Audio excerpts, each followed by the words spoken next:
Bueno, pues buenos días a todos. Mi nombre es Jesús Amores y junto a Noemí Mayoral, que somos profesores los dos del grado de Enfermería, vamos a realizar esta webinar sobre el COVID-19 y el punto de vista que tiene también pues, las recomendaciones sanitarias y desde el punto de vista sanitario sobre esta temática, ¿no? Lo primero, pues nada, comentaros, esto soy yo, ¿no? Trabajando. Vamos a hablar pues sobre el coronavirus y para poder hablar sobre el coronavirus tenemos que conocerlo. Este es, como ya habéis visto en algunas imágenes también por ahí, este es el COVID-19. En el COVID-19 pues podemos ver esta célula en la que tiene diferentes proteínas. Tiene una proteína S, tiene una proteína N, tiene una proteína diferente E y un material genético. Estas son caracterizadas, por eso vamos a conocerlo, porque la proteína S va a ser trascendental para poder entender la enfermedad. La proteína S será la que enlace, la proteína spike del inglés, como todos sabéis, de espina, será la que enlace con las células receptoras donde se pueda acoplar y por lo tanto introduzca el material genético. El material genético que en este caso lo que tenemos es ARN, no es ADN, no es la doble cadena de material genético, sino es una única cadena. ¿Y cuáles son los receptores que va a tener sobre la célula a los que se va a adaptar? Bueno, pues como veis aquí los castillos donde se tiene que adaptar, los objetivos, los targets del coronavirus son los receptores AC2 que tienen nuestras células. Aquí vemos en la imagen derecha pues ese coronavirus, esa célula de COVID-19 en la cual pues hemos identificado, como ya vemos, ¿no? Ese spike, esa proteína S, y efectivamente vemos esa proteína S que linka con la célula objetivo, con el receptor AC2. Una vez que ha linkado, pues se produce una serie de reacciones.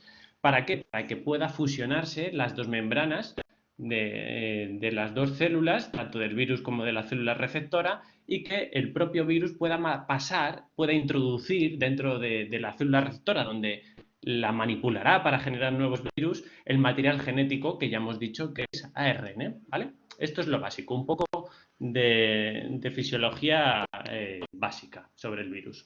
La pregunta es, oye, pero ¿existen más tipos de estos virus o es el primero al que nos enfrentamos? Pues tenemos más virus en el ser humano que se han detectado como coronavirus de esta especie que se han detectado en el propio ser humano.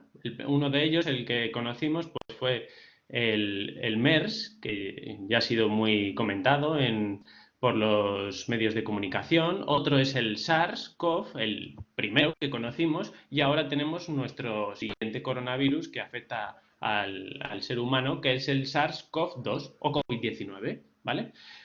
Estos se creen también y se ha visto, según las evidencias, que provienen de algunos seres animales y que la zoonosis pues, ha hecho que saltasen estos virus al propio ser humano al estar en contacto con estos animales, ¿no? En el caso del COVID-19 se cree que también ha sido así. ¿Y cómo se contagia? La pregunta es, vale, ha saltado, ya sé cómo es el coronavirus, sabemos que tenemos unas proteínas que va a enlazar con las células receptoras que tienen AC2 propias del ser humano y por eso ha podido saltar y reproducirse y utilizar al ser humano como huésped.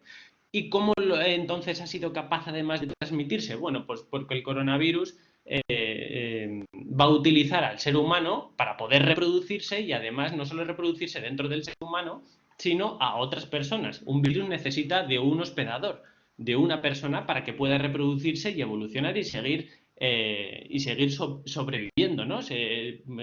Mejorar su supervivencia y por lo tanto tiene que seguir transmitiéndose. ¿Cómo se va a transmitir? Pues lo que hemos visto que este virus se transmite por gotitas de flujo, ¿vale? En forma, pues, ¿cuándo va a ser eso? Cuando estornudamos, cuando hablamos, cuando tosemos. Por eso las recomendaciones sanitarias que nos han hecho, ¿no? El distanciamiento, del control de estas gotitas de flujo. Estas gotitas viajan, y entonces al viajar entran en contacto con otra persona o con superficies también. Si entra en contacto directo con la persona, pues entonces puede infectar a la persona de manera directa. Si entra en contacto con superficies, ese virus puede mantenerse en esas superficies durante un tiempo y llegar a una persona que no está infectada, tocar esas superficies y entonces inocularlo a través pues, de sus propias vías respiratorias. Cuando nos tocamos la cara, la nariz o cuando nos tocamos los ojos, pasa también a nuestro propio organismo y vuelve a reproducirse como objetivo teniendo esas células con receptores AC2, como ya hemos comentado, ¿vale? De esto nos hablará más extensamente Noemí luego cuando comente su charla. Por compararlo un poco, esto que está ahora y por qué hemos llegado a esta situación, pues os he puesto esta imagen en la que vemos una enfermedad que ya conocemos ocasionada por un virus como es la gripe y la enfermedad que tenemos ahora en todos los medios, el COVID-19, y por qué se ha hecho tan importante y por qué nos ha afectado de esta manera. Bueno, pues comparándola con un virus que conocemos todos, la gripe, vemos que por cada 10 infectados por esta enfermedad se transmite en 4 ciclos de transmisión. El total de personas que han sido infectadas por este virus, el de la gripe común, son 31, o sea, 3 se ha multiplicado por 3 veces en 4 ciclos diferentes. ¿Qué diferencia tiene con el coronavirus y por qué es tan importante esto? Porque por las mismas 10 personas infectadas con coronavirus, hemos visto que por esos 4 ciclos que en la gripe infectaba 31, con el coronavirus llegamos a infectar a casi 200 personas. Eso quiere decir 20 veces el poder de infección de la fase 1, del primer contagio. Recordar que aquí, como estamos viendo, la gripe se multiplica por 3, en este caso por 20. Por eso hemos llegado a estas situaciones, ¿no? Por la gran capacidad de contagio que tiene este virus. Y eso es lo peligroso de este virus realmente. ¿Por qué ha sido peligroso? Bueno, ¿por qué nos ha afectado de esta manera y estamos en la situación que estamos viviendo tan excepcional? Pues bueno, esto viene determinado por la capacidad de nuestro sistema sanitario, porque como estamos viendo es un virus muy infeccioso. ¿Esto qué quiere decir? Que va a haber un gran número de personas que se infecten en poco tiempo. Aquí tenemos esta curva, a la izquierda de la imagen hay un gran número de personas que se infectan en muy poco tiempo, en un intervalo de tiempo. ¿Esto qué conlleva? Que estas personas que están infectadas, muchas de ellas demanden servicios sanitarios, que demanden ingresos hospitalarios en diferentes unidades. Nosotros sabemos que como sistema de salud tenemos una capacidad límite. Por lo tanto, si hay más personas que se requieren esa asistencia sanitaria, no podemos darle asistencia a todas estas que sobrepasan el pico, que es lo que nos ha pasado y lo que estamos viviendo, por tanto, como repito una vez más, esta situación, ¿no? Entonces, ¿a qué nos lleva a tomar decisiones? ¿Por qué tenemos que tomar decisiones en este ámbito, viendo que el coronavirus tiene esta capacidad infecciosa? Bueno, pues a las medidas de contención, ¿no? Como vemos en esta imagen, pues antes los sanitarios nos quedábamos atrás en una guerra y eran otros los que salían a combatir, siendo ahora totalmente diferente, ¿no? Ahora la guerra ha cambiado y somos los sanitarios los que tenemos que ir en primer lugar por la situación que se está creando. En cuanto al sistema sanitario, yo trabajo en una unidad de cuidados intensivos. Os he puesto esta otra imagen, ¿no? En la cual pues, representa el número de camas totales de cuidados intensivos por 100.000 habitantes. Vemos que en España tenemos un número total de camas por cada 100.000 habitantes de 10. Comparado con Alemania, pues nos quedamos muy atrás, pero bueno, no estamos mal, estamos en la media de Europa, ¿no? En mi caso, en mi propio servicio, en la Comunidad de Madrid y en mi propio hospital, en el Hospital Clínico San Carlos, pues atendemos a un total de 500.000 personas actualmente, entre 500.000 y 600.000 personas. Y mi hospital cuenta con 50 camas de UCI. Más o menos está bien dimensionado según los ratios que estamos viendo en la gráfica anterior y por lo tanto podríamos aceptar a los pacientes viendo los ratios que debemos manejar en la Comunidad Europea. Claro, todo esto, como hemos dicho, este virus tiene un gran poder, insisto una vez más, de infectar a muchas personas y de multiplicarse de manera muy rápida, y por eso no solo los sanitarios tenemos que ayudar a bajar esa curva, porque si no, no podríamos aceptar a todos los pacientes que se infectan. Tenemos que ser entre todos los que intentemos bajar la curva, y por eso se ha hecho hincapié durante todo este tiempo con las medidas que se han adoptado en mantenernos en casa, ¿no? Por eso también agradeceros a todos vosotros la labor tan importante que hemos llevado a cabo, sobre todo por vuestra parte, de mantenernos con estas medidas y soportar entre todas estas medidas para poder ayudarnos a que se descongestione de nuevo el sistema de salud y que volvamos otra vez a la normalidad y que podamos aceptar a esos pacientes que se siguen infectando de coronavirus, ¿vale? Bien, dicho esto, quería centrarme un poco más en la fisiopatología del virus, ya que soy profesor de fisiopatología, pues vengo a esto también, no solo a hablar de mi caso y de mi experiencia como enfermero de UCI, sino también de explicaros un poco y para que entendáis esta enfermedad, qué es lo que sucede en nuestro organismo. Tenemos, como hemos dicho y ya sabemos, ¿no?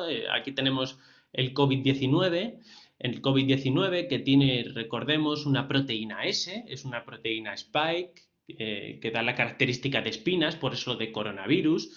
Y tenemos también en células receptoras, ahora indicaremos también qué tipos de células y en qué órganos se sitúan estos receptores, los AC2, ¿vale?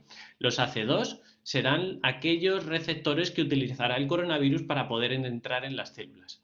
Una vez que se ha acoplado el coronavirus, la proteína S, como hemos dicho inicialmente, se fusionan las dos membranas y entra dentro el material genético. Una vez que está el material genético en el interior de la célula, los virus van a utilizar a la célula hospedadora para poder reproducirse, porque ellos por sí solos no tienen esa capacidad, por tanto van a utilizarla.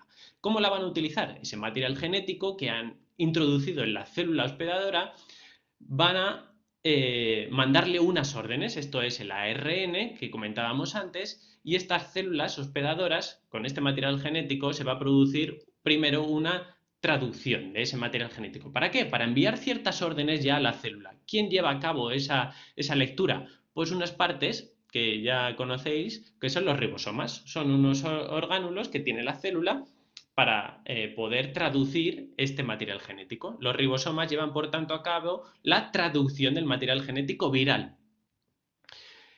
Una vez traducido, pues va a replicarse. ¿Por qué necesita una replicación? Porque, como veis, el ARN solo tiene una única cadena y se necesita una cadena helicoidal doble para poder introducirse dentro de este material genético viral, introducirse dentro del núcleo y por lo tanto que mande el núcleo, que es la cabeza pensante de la célula, mande las órdenes al resto de orgánulos que tiene la célula. Por lo tanto, se tiene que replicar y formar el ARN en ADN de la doble cadena helicoidal. Una vez que hemos hecho la doble cadena helicoidal, sí que se va a introducir ese material genético viral dentro del núcleo y va a mandar las órdenes. ¿Qué órdenes tiene que mandar? Pues producir nuevos virus. ¿Y qué tiene que producir? Pues proteínas N, proteínas E, proteínas M, las que hemos visto antes, y también nuevos ARNs. Una vez producidos, en la célula lo que tiene que hacer la célula únicamente y que va a buscar el virus es ensamblarla. Ensambla todas esas partes y pues fácil, ya tenemos un nuevo coronavirus. Este coronavirus saldrá por exocitosis, un mecanismo de transporte que tienen las células, la expulsa fuera y entonces ya tenemos nuevos virus con capacidad de infección a otras células con receptores AC2. Hay que decir, importante de esto, que este virus no mata a la célula, no es como el de la gripe. Ese virus es citolítico, este virus no es citolítico, no mata a la célula, únicamente la utiliza para reproducirse, que es lo que quiere.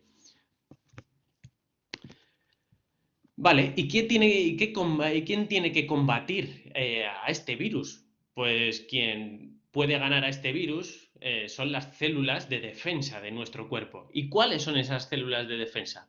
Pues son los leucocitos. Los leucocitos son esos tipos de células que genera nuestro cuerpo para poder defendernos de ataques de otros microorganismos, virus, bacterias, hongos, protozoos, cualquier otro tipo de microorganismo. Vale, ¿qué tipos de leucocitos tenemos? Recordar que tenemos monocitos, tenemos tipos de leucocitos que se llaman eosinófilos, tenemos basófilos, tenemos neutrófilos y tenemos linfocitos. Quien se va a encargar de matar a este virus específicamente serán los linfocitos. Os lo pongo aquí en otro color. Estas son nuestras células que son capaces de aprender de los invasores y poder destruirlos. Ahora, hay otras células que participan también en este proceso de defensa. Por supuesto, los neutrófilos y los macrófagos jugarán un papel importante en nuestra defensa, ¿vale? Aquí tenéis una imagen de laboratorio para que la veáis cómo es. Vale, dicho esto, conociendo a los leucocitos, que son nuestras células de defensa, y cuáles son, tenemos que dividirlos en dos porque ya hemos dicho que van a participar varios en esta defensa de nuestro cuerpo, frente al ataque del coronavirus. Tenemos diferentes tipos de defensas, por lo tanto, unos que vamos a llamar inmunidades innatas y otras inmunidades adquiridas. Las innatas, ¿qué son? Pues aquellas con las que nacemos. ¿Y las adquiridas cuáles son? Aquellas de las que aprendemos por invasiones que se nos producen en nuestro cuerpo. Innatas pueden ser, por ejemplo, ¿qué tipo de barreras ponemos para no padecer enfermedades o, en este caso, coronavirus? Pues la piel, las secreciones de ciertos órganos, los mocos, las secreciones como las lágrimas, el sudor, nuestra propia flora bacteriana de la piel. Y luego, además, células con las que todos nacemos. Hay células leucocitarias que todos tenemos al nacer. ¿Cuáles son? Las que hemos dicho antes. Neutrófilos y macrófagos, que participarán en la defensa de frente a este virus. Posteriormente, esto sería con las que todas estas son las defensas, la inmunidad innata, las defensas con las que todos partimos de base. Todos los tenemos esto. Ahora, tenemos que aprender de ciertos virus. Me explico. Hay virus que saben hacer boxeo y entonces nuestro sistema inmunitario tiene que aprender a hacer boxeo. Hay virus que nos atacan haciendo judo y entonces nuestro sistema inmunitario tiene que saber enfrentarse aprendiendo a hacer judo. Otros que saben hacer taekwondo y entonces nuestro sistema inmunitario tiene que aprender a hacer taekwondo para defendernos. Esa sería la respuesta inmunitaria adquirida. Y hemos dicho que esos cuáles son y quiénes son los que realmente van a matar al coronavirus. El coronavirus es uno de esos virus que saben hacer taekwondo. Entonces, no solo vale con las defensas que tenemos al nacer, con eso no podemos ganarle. Necesitamos tener leucocitos que sepan hacer taekwondo. ¿Y cuáles son? Los linfocitos B. Los linfocitos B y los linfocitos T. Esas son las células que aprenden a hacer taekwondo frente al coronavirus. Son las células que nos van a poder defender específicamente de él, ¿vale? Bien, pues partiendo de esto de la inmunidad adquirida, sabiendo que son los linfocitos los que van a defendernos específicamente del coronavirus, vamos a ver dentro de ellos los linfocitos y vamos a intentar explicar qué papel juegan estos linfocitos, tanto el linfocito B como el linfocito T, dentro de la infección del COVID-19, ¿vale? Aquí los tenéis. Que sepáis que los linfocitos B son capaces de segregar unas proteínas llamadas inmunoglobulinas. Aquí las tenéis, ¿vale? Anticuerpos que son llamados las famosas inmunoglobulinas, que medimos en los test. Ahora os explico cómo es eso. Y luego tenemos otros tipos de linfocitos que hemos llamado Ts, ¿verdad? Los linfocitos Ts, que lo que van a hacer va a ser destruir las células que detecten que han sido infectadas por el COVID-19 para que así no produzcan más virus de COVID-19, ¿vale? Bien, vamos a explicar esto con un poco más de detalle, pero dentro de todo este jaleo de líneas, palabras, imágenes, voy a centraros yo a dónde queremos ir y lo importante. Aquí tenemos que entra, esto de aquí arriba, que os señalo, es el COVID-19. El COVID-19, los macrófagos, como hemos dicho, primero es la inmunidad innata, la que va a hacer esa primera respuesta, y esa inmunidad innata nos va a defender como primera barrera. pueden los macrófagos fagocitar a ese coronavirus y luego excretar ciertas sustancias de ese coronavirus. Además, tenemos también otros coronavirus por aquí circulando en nuestro cuerpo que van buscando sus células receptoras de AC2. Vale, entonces se da una voz de alarma en nuestro cuerpo. Oye, aquí hay algo que ha entrado, el COVID-19. Y entonces, ¿cómo se pone en contacto nuestro sistema leucocitario entre células? Con la segregación y liberación de ciertas sustancias químicas que tienen en su interior. Todas estas células tienen sustancias químicas que pueden liberar para pedir ayuda. Es como si a mí me están atacando y yo pido ayuda a todos mis amigos para que vengan y me defiendan. Esas son las famosas citoquinas. Son liberadas, por lo tanto, las citoquinas para llamar a nuevos células leucocitarias, más macrófagos, más neutrófilos y más linfocitos. Y hemos dicho que los linfocitos que nos van a defender son los linfocitos B. ¿Por qué los linfocitos B? Ya lo sabemos, porque van a segregar inmunoglobulinas. ¿Y cuáles son las inmunoglobulinas que segregan frente al coronavirus? Pues aquí os he puesto un par de ellas. Las inmunoglobulinas M y las inmunoglobulinas G, que son las que mediremos además en los test. Las inmunoglobulinas M tienen esta estructura molecular. Son como un pentágono con 10 puntos de uniones. 1, 2, 3, 4, 5, 6, 7, 8, 9 y 10 puntos de uniones. Y las inmunoglobulinas G tienen 2 puntos de uniones que también segregan los linfocitos. Tienen esta otra estructura. Vale. ¿Y para qué se diferencia una entre otra? Pues que las inmunoglobulinas, si tuviésemos que decir algo de ellas, las inmunoglobulinas M son aquellas inmunoglobulinas o anticuerpos que segregan los linfocitos B en una fase inicial. O sea, estas inmunoglobulinas, las M, las segregan todos los linfocitos B frente a cualquier invasión. O sea, no son específicas para un microorganismo en concreto. Las que son específicas para el coronavirus, para este microorganismo en concreto, son las inmunoglobulinas G. Esas son las inmunoglobulinas que saben hacer taekwondo, que saben hacer judo o que saben hacer boxeo. Son las que se adaptan realmente, ¿vale? Entonces, ¿qué nos interesará saber en los pacientes? Pues saber si tienen inmunoglobulinas M y saber si tienen globulina G. ¿Y para qué? Pues porque nos van a informar en qué fase está también. Nos van a decir si está en una fase inicial o en una fase ya que ha aprendido a pelear contra el virus. ¿Cómo lo vamos a medir? Pues lo vamos a medir mediante ciertos test. Los test que veis aquí, que os he puesto, son la PCR y los test de inmunoglobulinas M e inmunoglobulinas G. ¿Vale? ¿Para qué sirve cada uno de ellos? Los test de la PCR, para lo que nos sirve es para saber si estamos infectados, ¿vale? Para saber si tenemos restos de coronavirus, si estamos en fases de infección, de carga viral. ¿Para qué nos sirven los test y saber si tenemos inmunoglobulinas M? Porque, como veis, son las primeras que segregan los linfocitos B. Y por lo tanto nos van a decir si estamos en fases agudas de la enfermedad y nuestro sistema leucocitario y de defensa está respondiendo frente a esa enfermedad. ¿Y para qué nos sirven los test de las inmunoglobulinas G? Para saber si hemos generado anticuerpos específicos frente al coronavirus. Es decir, hemos aprendido a hacer taekwondo y por lo tanto sabemos defendernos del coronavirus, ¿vale? Aquí tenéis eso explicado en una tabla, pero bueno, ya lo he comentado. ¿Cómo se hacen esos test?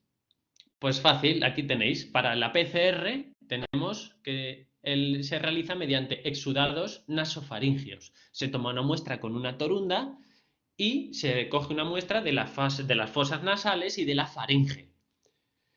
¿Por qué? Porque ahí es donde tenemos células con receptores, entre otros lugares, de AC2 y ahí es donde encontramos, se ha visto una gran carga viral, ¿vale?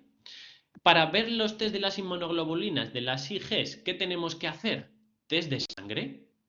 Se pueden hacer test de analíticas sanguíneas o únicamente un pinchazo en un dedito, test rápidos con una gotita sanguínea y un reactivo. La introduciremos en esos test. Tras 15 minutos veremos si se iluminan algunas de las inmunoglobulinas específicas. Pues aquí tenemos algunas, ¿vale? Se han iluminado, por ejemplo, los dos. Entonces sabemos que esta persona tiene inmunoglobulinas G y inmunoglobulinas M. En este caso no, solo son las de las G y en este caso solo son las de las M. Por lo tanto, esta de aquí tiene anticuerpos, ya ha pasado la enfermedad, y esta de aquí está en una fase aguda de la enfermedad, ¿vale?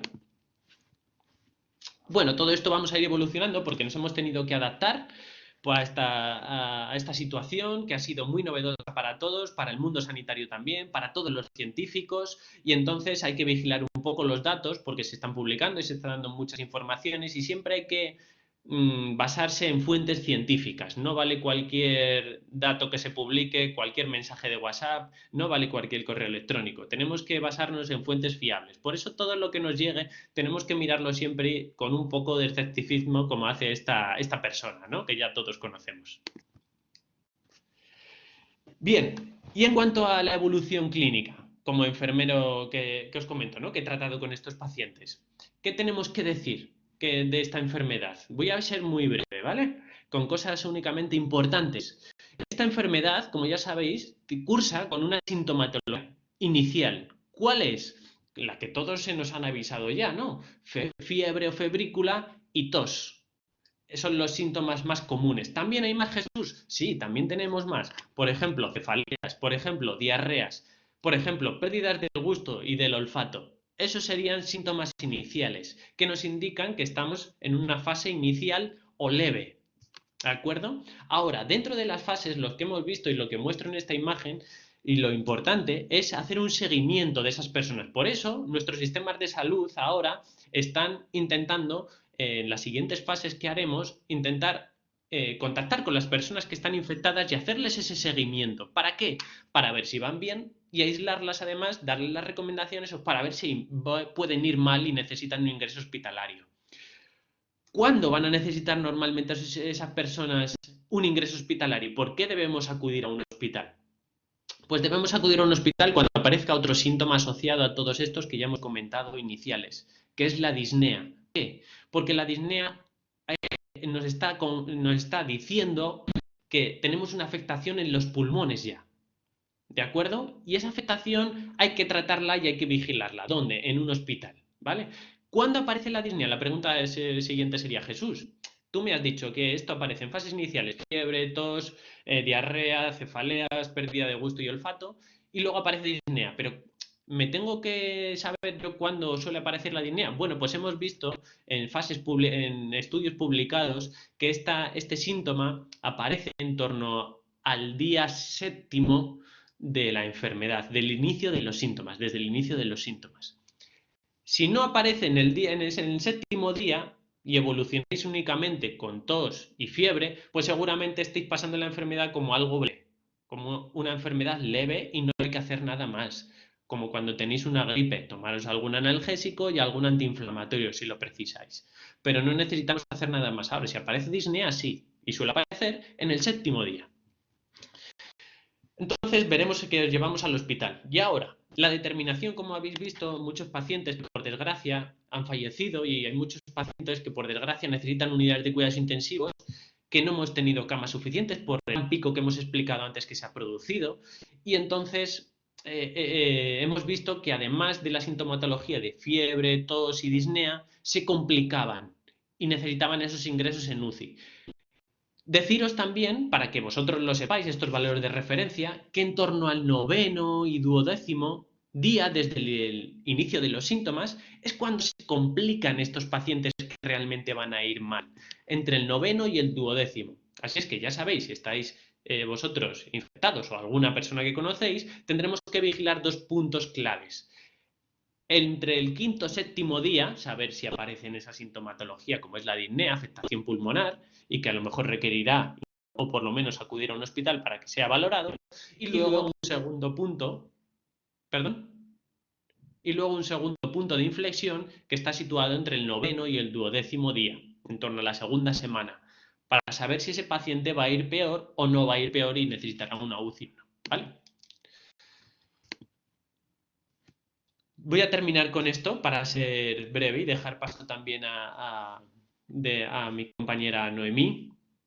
Quería comentaros y terminar en cuanto a la fisiopatología de la enfermedad. Tengo mucho más material, pero tampoco me quiero extender. Voy a explicaros cómo funciona en vuestro cuerpo para que os hagáis una idea. Hemos dicho que ya conocemos el virus, sabemos cómo nos infecta y sabemos cómo reconocerlo con qué test y además qué síntomas aparecen en cuanto a la evolución clínica. Ahora, ¿qué sucede en vuestro cuerpo? ¿Qué aparece? ¿Qué es lo que va a pasar cuando estáis infectados? Pues lo vamos a dividir, como veis, en esta gráfica parece todo mucho lío, ¿no? Pero mira, os la voy a resumir de una manera que la podáis comprender de manera muy sencilla. En el eje de las X tenemos el tiempo, ¿vale? Situado aquí tenemos cómo evoluciona el tiempo. Cada vez hay más, pasan más días, pasan más horas. Y en el eje de las Y's tenemos la gravedad, ¿vale? Cómo evoluciona el paciente. En las fases leves de los pacientes que son la mayoría, únicamente se quedan en esta fase, en la primera, en el estadio 1, que es la fase en la que nos infectamos y nuestro sistema leucocitario, como ya hemos dicho antes, nuestro sistema de defensa gana al virus. Eso es la mayoría de las personas, ¿vale? Las que padecen esta enfermedad. Y se caracteriza, si tuviésemos que decir algo de la fisiopatología, se caracteriza porque en esta fase hay una gran multiplicación del virus dentro del cuerpo de esa persona. Por eso lo de aislarnos, porque es un virus que se transmite a muchas personas con gran capacidad de transmisión. Y por eso tenemos que aislarnos, no porque los sanitarios queramos que todos vosotros estéis en casa, sino porque se lo podemos transmitir a muchas personas y a muchas personas que se pueden poner malas por factores de riesgo que ya tienen de base. Entonces, como decimos, la mayoría vamos a estar, que si nos infectamos, en esta fase únicamente. Aquí tendremos sintomatología leve, la que hemos dicho. Fiebre, tos, pérdida de gusto, de olfato, cefaleas, diarreas. Con eso es suficiente, pasaremos la enfermedad, como vemos aquí. Nuestro sistema inmunitario actuará, vemos que la curva del sistema inmunitario aumenta, actuará y entonces ganaremos al virus. ¿Vale?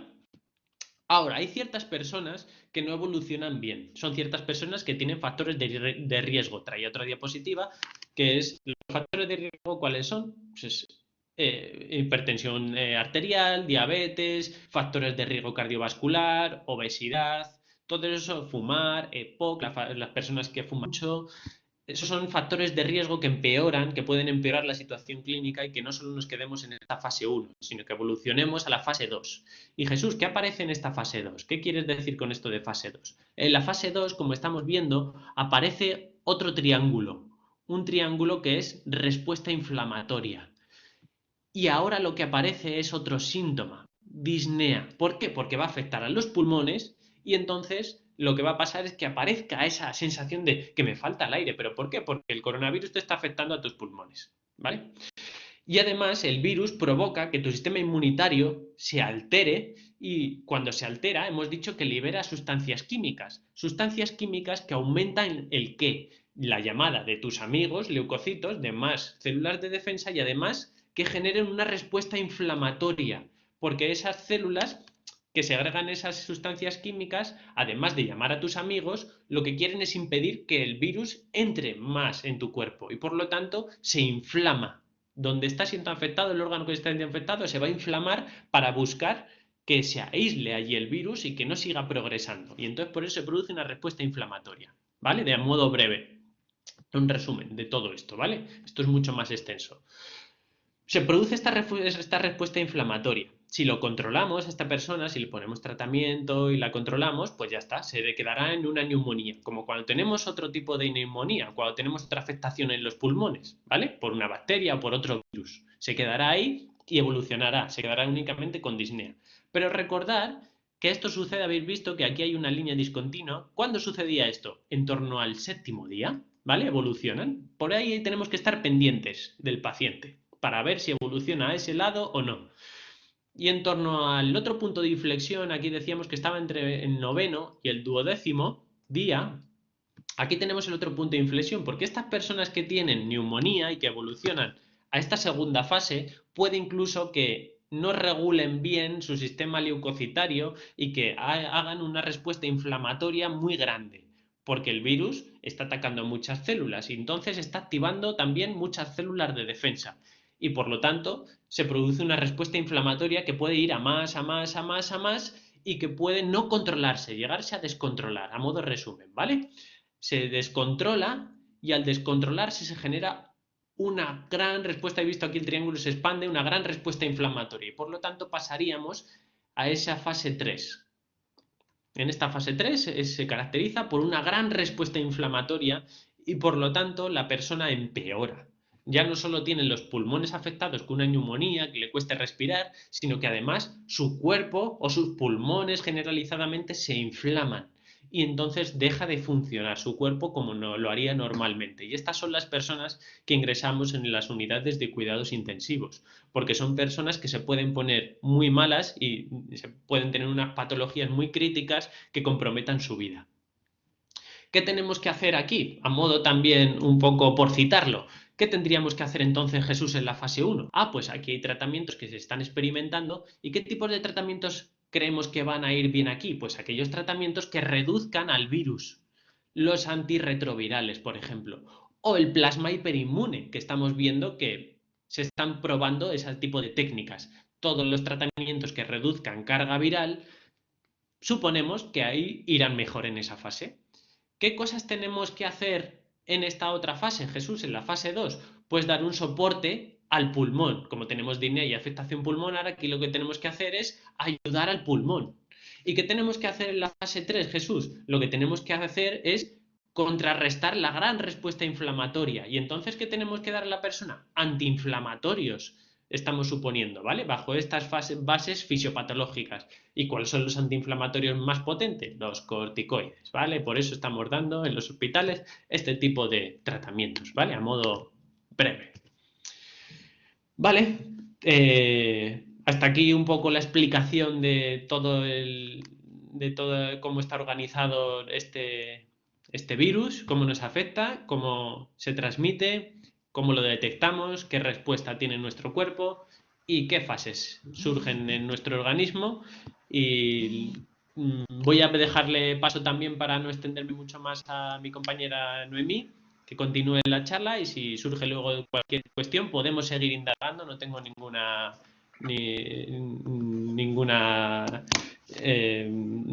cuestión para que podamos poder profundizar más en algunos temas, no tengo ningún problema, ¿vale? Así que Noemí, todo tuyo.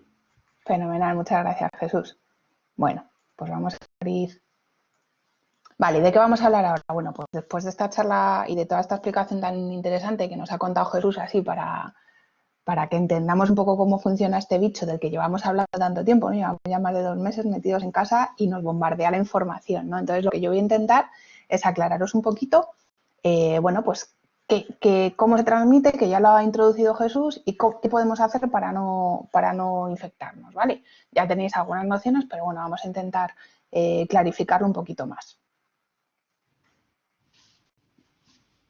Vale, bueno, pues ya sabéis que el virus fundamentalmente se transmite por esas pequeñas partículas de saliva que emitimos, bueno, pues cuando hablamos, cuando estornudamos o cuando tosemos principalmente. ¿Qué pasa con esas gotitas? Bueno, pues que si yo estoy contagiada y estoy hablando o tosiendo o estornudando, esas pequeñas gotitas pesan y aparte de salir disparadas, porque sabéis que la velocidad con la que sale el aire de nuestro cuerpo cuando tosemos o estornudamos es bastante rápida, además pesan porque llevan líquido y entonces caen y se depositan sobre las superficies o los objetos. ¿A cuánta distancia pueden ir? Bueno, pues ha comprobado que más o menos están en torno entre 1 metro y 1,5 metros. Por tanto, lo que nos recomiendan las medidas de seguridad es que nos situemos a 2 metros de las personas con las que no convivimos o que se presupone que pueden estar infectadas para intentar no contagiarnos. Por eso, bueno, pues se nos está diciendo todo el rato que intentemos respetar esa medida de mínimo 2 metros con respecto a la gente con la que no convivimos, ¿vale? Muy bien. Bueno, pues ya sabéis más o menos cómo se contagia, ¿no? Tosemos, estornudamos, esas partículas, aparte de diseminarse a 2 metros, pues caen y, bueno, pues se depositan en los objetos. Si yo toso encima de una taza y alguien coge esa taza, bueno, pues va a llevar parte de ese coronavirus en sus manos. ¿Qué pasa con él? Pues que si se toca las manos o alguna mucosa, va a entrar en contacto con él otra vez y entonces se puede reinfectar. Fundamentalmente así es como el virus entra en nuestro cuerpo, ¿vale? Normalmente no viaja por el aire distancias muy largas, sino que se contagia de una forma tan tonta como tocando alguna superficie que esté contagiada, ¿vale? Por eso es tanta la importancia del lavado de manos, ¿vale? Si nos lavamos muy bien las manos cada vez que tocamos cosas que no están dentro de nuestro entorno habitual o que pueden haber estado en contacto con personas infectadas, bueno, pues interrumpimos esa cadena de contagios y por eso se insiste tanto en las medidas de lavado de manos. Vale, ¿cuánto tiempo dura este virus en las superficies? Bueno, pues al principio de la pandemia se pensaba que no duraba en superficies, que no podía sobrevivir, pero ahora se ha comprobado que sí, ¿vale? Las últimas indicaciones de la Organización Mundial de la Salud dicen que no tienen muy claro que nos podamos contagiar directamente desde alguna de estas superficies, pero por si acaso vamos a seguir manteniendo las medidas de seguridad hasta que se establezca si realmente nos podemos contagiar o no. ¿Cuánto vive el coronavirus en las superficies? Bueno, pues se ha comprobado que en las superficies de aluminio dura unas horas, ¿vale? No llega ni a mediodía, siquiera por debajo de 12 horas, que en los guantes quirúrgicos, ¿vale? Esos que nos ponemos cuando salimos a pasear y nos creemos que nos hacen de barrera, bueno, pues es capaz de sobrevivir 8 horas. En la madera y en el cristal durante más o menos 4 días, en el papel casi hasta una semana y en el plástico puede sobrevivir más o menos 5 días. Por eso os digo que es tan importante que nos lavemos muy bien las manos, ¿vale? ¿Y cómo conseguimos erradicar este virus? Bueno, pues este virus se elimina con lejía, con una dilución de lejía, y por eso se nos recomienda que limpiemos todas las superficies de paso con lejía, los tiradores, las superficies que tocamos, que el suelo se friegue con lejía, pero no con lejía a chorro, con lejía diluida, ¿vale? Una parte de lejía por cada 99 partes de agua. Bueno, ¿y cómo se previene? Bueno, pues más o menos ya lo sabéis, ¿no? Fundamentalmente, como os digo, lavado adecuado de manos, no hacer así y ya está, sino estar, bueno, pues mínimo 20-30 segundos frotándonos bien entre los dedos, los dorsos, ¿vale? Con agua y con jabón. Las soluciones hidroalcohólicas solo se recomiendan si no tuviéramos agua y jabón, pero es más eficaz el agua y jabón, un buen lavado de manos, que la solución hidroalcohólica, ¿vale? Por supuesto, tenemos que intentar evitar tocarnos la cara, la nariz y si no nos hemos lavado antes las manos. Utilizaremos pañuelos desechables, vamos a intentar estar mínimo a 2 metros de las personas potencialmente contagiadas y bueno, pues si en el hogar tenemos a alguien que se ha contagiado, deberá respetar las medidas de aislamiento, ¿vale? Que tiene que tener una habitación para él solo y bueno, pues todas esas medidas que hay, que luego os daré algunos links para que podáis consultar, ¿vale? Muy importante cubrirnos con el codo, la boca y la nariz a la hora de estornudar o de toser y utilizar esos pañuelos desechables. Limpiar con frecuencia las superficies habituales de trabajo, los teclados de los ordenadores, las pantallas de los móviles, las llaves de casa, el pomo de la puerta, esas cosas que tocamos 25 veces al día sin darnos cuenta, ¿vale? Y luego también es muy importante que todo el mundo tenga actualizado su calendario de vacunas, bueno, pues para evitar otras enfermedades, porque si se te suma que tú a lo mejor tienes una varicela, por ejemplo, y además coges el coronavirus, bueno, pues la fiesta de nuestro organismo es bastante importante, ¿no? La fiesta en el sentido negativo de infección, ¿vale? Entonces es muy importante, bueno, pues mantener los calendarios de vacunas actualizados, incluso la vacuna de la gripe en las personas de riesgo o en los mayores de 65 años para que el coronavirus no sea capaz de convivir con otras enfermedades y se aumente mucho más este cuadro tan importante de síntomas. Vale, y entonces ahora llegamos al tema de las mascarillas, ¿no? Porque al principio se decía que no teníamos que usar mascarillas, que solo el personal sanitario, solo el personal bueno, de servicios como los conductores de autobús o las personas que trabajan en los supermercados, que están en contacto con el resto de la población todo el rato. Y luego de repente se pasó a decir que sí, ¿no? Que sí que había que utilizar mascarillas, ¿vale? ¿Para qué sirve una mascarilla? Bueno, pues fundamentalmente para dos cosas. La primera, para intentar que las personas que puedan estar potencialmente contagiadas no contagien a otras y lo segundo, para que los que no están contagiados se puedan aislar un poquito del medio y permanezcan sin contagios, ¿vale? ¿Qué pasa? Pues que hay un montón de tipos de mascarillas y esto es un poco complicado, ¿no? Pero bueno, fundamentalmente lo más importante es que las personas que están en contacto con pacientes y las personas que están en sitios en el que hay mucho flujo de gente lleven mascarilla, eso sí que es fundamental, ¿vale? Bueno, ahora ¿qué pasa? Pues que en el resto de la comunidad se está empezando a recomendar y de hecho justo anoche se había publicado que van a emitir un nuevo BOE, ¿no? Un boletín oficial del Estado en el que se diga que todo el mundo debemos llevar mascarillas en las zonas públicas, es decir, en la calle, además de los sitios pequeños en los que no se pueda respetar esas medidas de aislamiento. Ya era obligatorio en el transporte público, ¿no? Bueno, pues ahora parece que va a ser obligatorio que todos salgamos a la calle o que vayamos a hacer la compra con mascarillas, ¿vale? Pero ¿qué pasa? Bueno, pues que la mascarilla no evita, o sea, que usemos mascarilla no nos exime de utilizar el resto de medidas preventivas. Es decir, ¿yo con mascarilla tengo que toser y estornudar en el codo? Sí. ¿Yo con mascarilla tengo que lavarme las manos? Sí. ¿Yo utilizando mascarilla 24 horas al día tengo que desinfectar con lejía? Sí. ¿Vale? Es decir, tenemos que seguir aplicando el resto de medidas preventivas, ¿vale? Bueno, pues aquí ya veis que fundamentalmente es lo que os contaba y que además, bueno, pues que permanezcamos en casa, que cuanto menos nos relacionemos con personas que no son de nuestra familia, menos riesgo de contagio hay para ellos y para nosotros. Vale, ¿qué tipos de mascarillas tenemos? Bueno, pues tenemos las higiénicas, que son estas mascarillas o de papel muy finito, o esas mascarillas de tela que está fabricando la gente en su casa o que estamos comprando, ¿no? Que son muy bonitas, que tienen diseños, y esas mascarillas están bien para intentar disminuir un poquito el contagio, pero no son 100% eficaces, ¿vale? Tenéis que saberlo. ¿Cuáles se recomiendan? Bueno, pues para la población general se recomiendan estas de aquí, las quirúrgicas, ¿vale? Que compramos en farmacias o en tiendas especializadas, que llevan una doble capa, que normalmente tienen una cara que es azul o verde y la otra es blanca, ¿vale? Y esas son las que se recomiendan para la población general. ¿Cuál más? Bueno, pues también se recomiendan estas otras, las FP2 sin válvula. ¿Por qué? Porque si yo tengo una válvula, yo como persona que lleva una mascarilla con válvula, cuando yo exhalo esa válvula se abre y mi aire, el que yo estoy exhalando, sale al exterior. ¿Qué pasa? Que si yo toso o estornudo y estoy contagiada de coronavirus, a través de esa válvula que se abre cuando yo exhalo, van a salir partículas. Por tanto, esas no se recomiendan para la población general, ¿vale? Quedaros con que para la población general lo ideal sería no quirúrgicas, las FP2 sin válvula, ¿vale? Fundamentalmente las quirúrgicas. Vale, ¿y cómo usamos la mascarilla? Bueno, pues como ya os decía, usar mascarilla no nos exime del resto de cosas. Entonces, primero nos lavaremos muy bien las manos y luego con la mascarilla vamos a cubrirnos nariz y boca completamente, ¿vale? No nos sirve de nada llevar la mascarilla solo puesta así en la boca porque la nariz queda afuera y seguimos respirando por ella, o ponérnosla aquí debajo cuando nos montamos en el coche o en el autobús o en algún otro sitio, de eso nos sirve. Hay que ponérsela cubriendo nariz y boca adecuadamente y bien ajustada. Una vez que nos la hemos puesto, hay que intentar no tocarse la mascarilla. Si necesitamos ajustarla, lo vamos a hacer desde las gomitas de detrás, pero no toquéis la parte que está en contacto, bueno, pues con vuestra cara, ¿no? Tenéis que tener en cuenta que las mascarillas quirúrgicas, estas, son de un solo uso, es decir, que una vez que la usemos deberíamos tirarla a la basura. No nos sirve con pulverizarla con ninguna sustancia desinfectante porque se estropean. ¿Y cuánto tiempo podemos llevarlas? Pues generalmente lo que recomiendan los fabricantes es que no las llevemos más de 4 horas puestas. O si se han humedecido mucho, también habría que desecharla y ponernos otra nueva, ¿vale?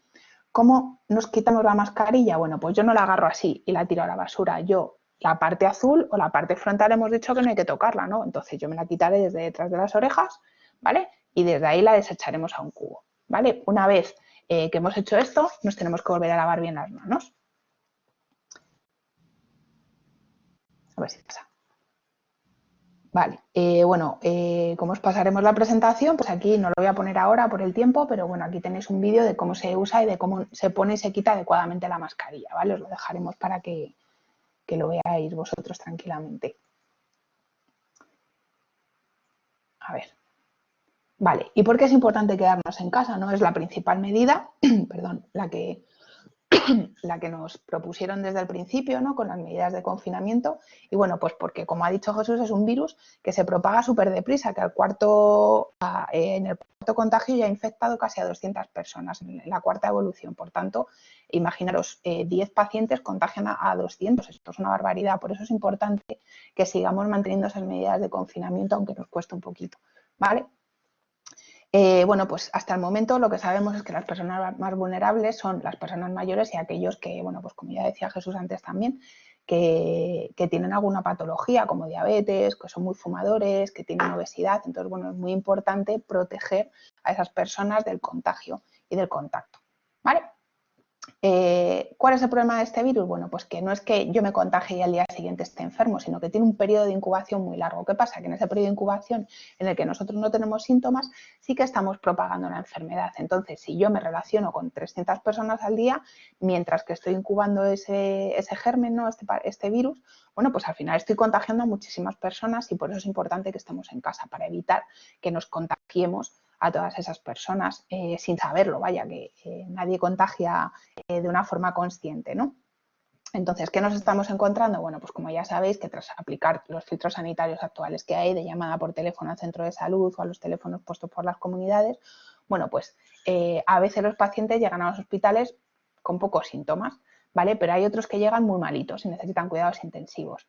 ¿Qué pasa? Que esa gente que necesita cuidados intensivos tiene que ir a una cama de UCI y las camas de UCI, como decía Jesús, son limitadas, ¿no? Se han montado, bueno, pues ya sabéis que se montó el hospital de IFEMA, que se han fabricado respiradores, pero esas camas son limitadas, no crecen debajo de las piedras. ¿Qué pasa? Que si yo, por ejemplo, decido que en estos días quiero practicar una actividad de riesgo o conducir un tramo muy grande o cosas que ahora mismo no están permitidas, tengo el riesgo de tener un accidente. Si yo tengo un accidente y necesito ocupar una cama de UCI por algo que no debía estar haciendo, esa cama de UCI se la estoy quitando a una persona que se ha infectado de coronavirus sin hacer nada, estando en su casa manteniendo unas medidas normales, ¿vale? Entonces, por eso también se nos pide que estemos en casa, que evitemos todas esas actividades potencialmente peligrosas para intentar reducir el número de accidentes y de que la gente ocupe camas de UCI y que puedan quedar libres para la gente de coronavirus. Vale, ¿y cómo tenemos que hablar de lo que está pasando? Porque, bueno, pues al final es algo que nos preocupa a todos, ¿no? Que tenemos niños pequeños cerca o personas mayores que se preocupan de más. Entonces, bueno, pues hay que hablar con normalidad. Es una enfermedad, bueno, pues que está formando parte de nuestro día a día desde el principio de año en algunos países y en España desde marzo, ¿no? Desde hace 2 meses. Y es algo, bueno, pues que tenemos que intentar normalizar hablar de esto, no es un tabú ni nada, pero es verdad que no deberíamos asociarlo ni a ninguna etnia.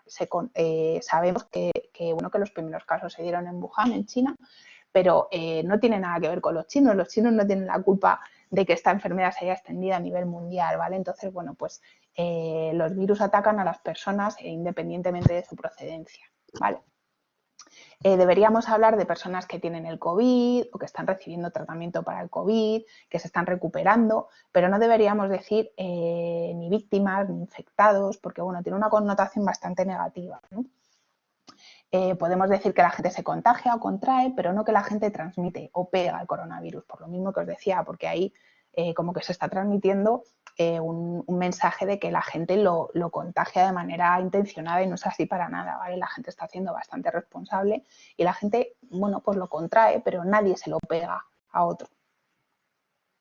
Y súper importante, claro, que hablemos con rigor, sabiendo lo que estamos diciendo, que no demos cabida a todos esos bulos que os voy a comentar ahora, que corren por redes sociales, por WhatsApp, tal, ¿no? Vamos a intentar no hablar de apocalipsis o de plaga, bueno, pues es una pandemia, desgraciadamente es algo que, bueno, pues que ha afectado a nivel mundial, pero vamos a intentar hablar de las cosas con propiedad, ¿vale? Esto no es el apocalipsis, no se va a abrir el mar y nos va a tragar a todos, sino que, bueno, pues es una enfermedad a la que se está haciendo frente y afortunadamente el número de casos está disminuyendo poquito a poco, ¿vale? Entonces, bueno, para la mayoría de las personas esto es una enfermedad que se cura, por tanto vamos a intentar no ser alarmistas, ni llevarnos las manos a la cabeza, ni pensar que nos vamos a morir por contraer coronavirus, sino vamos a intentar ser muy cuidadosos, eso sí, es importante. Algunos bulos que ya están desmentidos, por suerte, y que circulan por ahí, que seguro que habéis oído. Bueno, pues hay un montón de teorías conspirativas. En plan, vienen aviones y nos están rociando.